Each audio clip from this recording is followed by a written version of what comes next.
Halo, perkenalkan nama saya Septiano Catur Saputra Sunaryoko. Saya seorang calon pegawai negeri sipil yang berasal dari bagian protokol dan komunikasi pimpinan Sekretariat Daerah Kabupaten Bolang Mondow Utara. Selamat datang di podcast Suara Boltara, ruang diskusi yang menghadirkan berbagai perspektif tentang kebangsaan, persatuan, dan identitas Indonesia. Dalam episode kali ini, kita akan membahas sebuah tema yang sangat relevan untuk generasi saat ini, yaitu visualisasi bangsa dalam menggugah rasa cinta tanah air dan bangsa.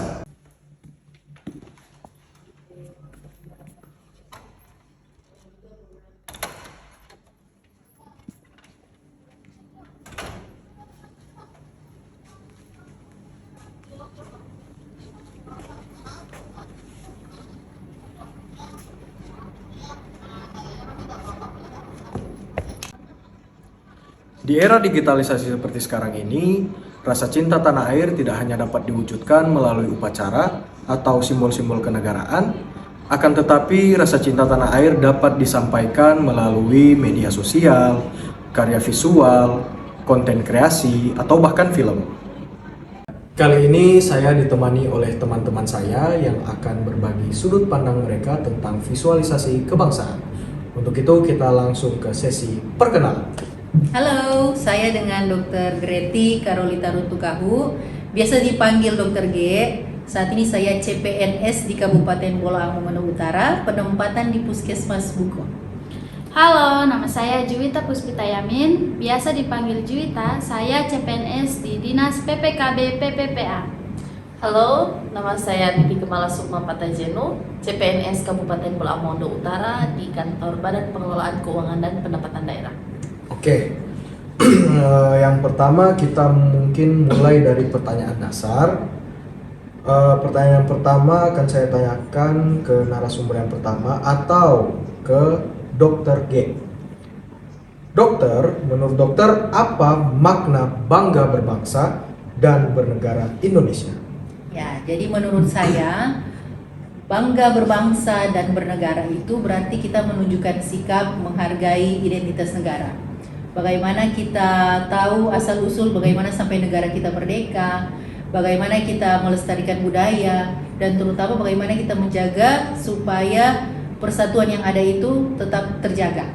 Karena kita tahu di Indonesia ini penuh dengan orang-orang yang banyak latar belakang, dikenal dengan negara banyak pulau, tentu banyak budaya, adat istiadat, bahasa yang menjadi kekayaan tersendiri untuk negara kita. Kalau dikaitkan dengan bidang kesehatan, bagaimana implementasi berbangga berbangsa dan bernegara bisa kita nyatakan lewat bagaimana kita mendukung layanan kesehatan yang ada di sini. Misalnya kita berobat di puskesmas di Indonesia, di rumah sakit Indonesia, atau ikut program BPJS yang dilaksanakan pemerintah. Jadi kalau kita bangga berbangsa dan bernegara di Indonesia, berarti mendorong kita untuk menjaga nama baik Indonesia. Oke, penjelasan yang sangat baik sekali dari Dr. G, apalagi penjelasannya dokter itu dikaitkan dengan bidang kesehatan ya? Iya, benar sekali. Oke, luar biasa. Selanjutnya pertanyaan kedua, pertanyaan ke Kak Juwita. Bagaimana visualisasi bangsa bisa menjadi media kampanye untuk menimbulkan rasa cinta tanah air?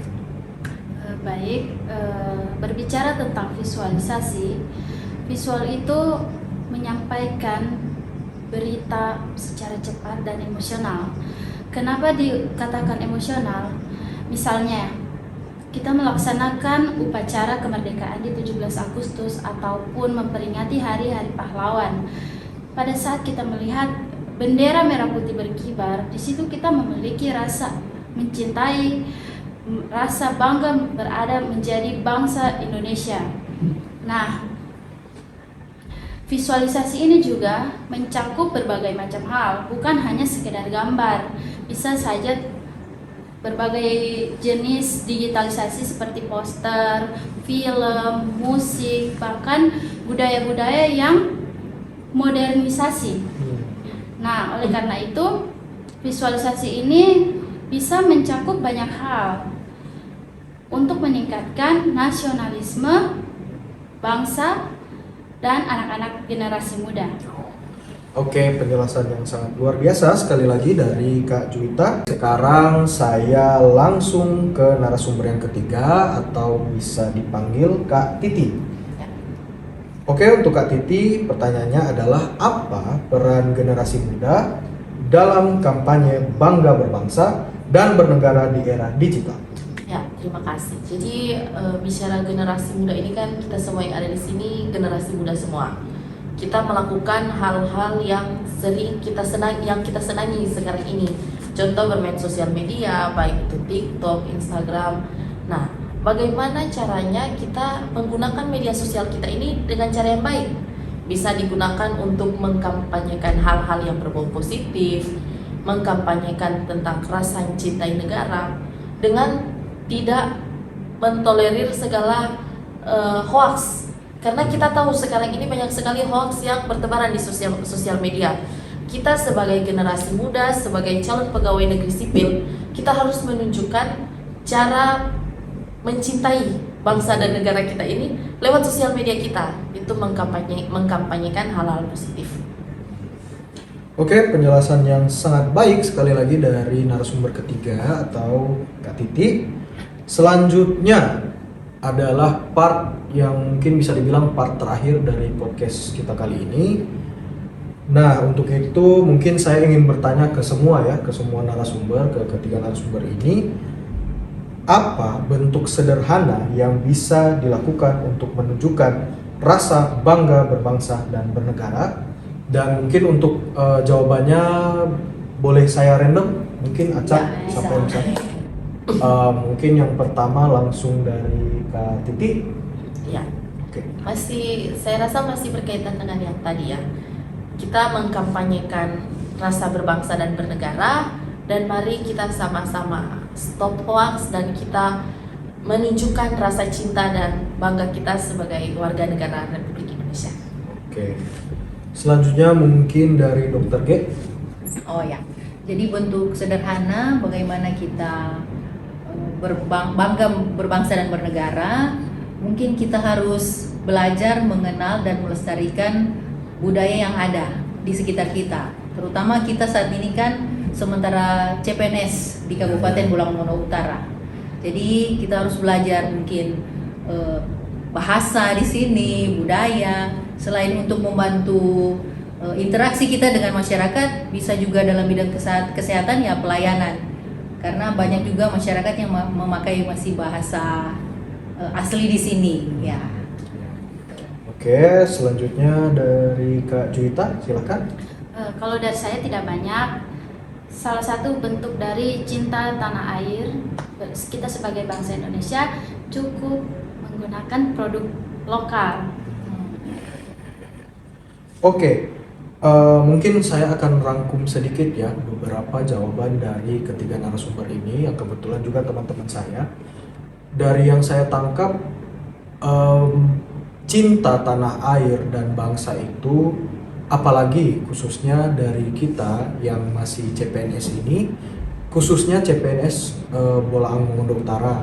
Nah, fun fact, CPNS Bolang Mongondo Utara ini kebanyakan dari luar daerah.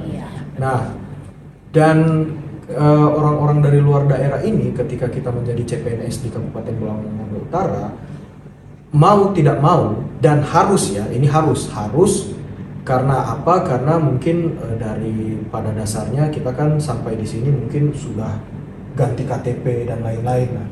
Nah, maka dari itu mungkin step awal itu adalah mungkin kita belajar bahasa Bolang Mongondo Utara, kita menggunakan produk-produk Bolang Mongondo Utara, apalagi kita mencintai atau mungkin bisa mengkampanyekan atau mempromosikan beberapa tempat wisata yang ada di Kabupaten Bolang Mongondo Utara.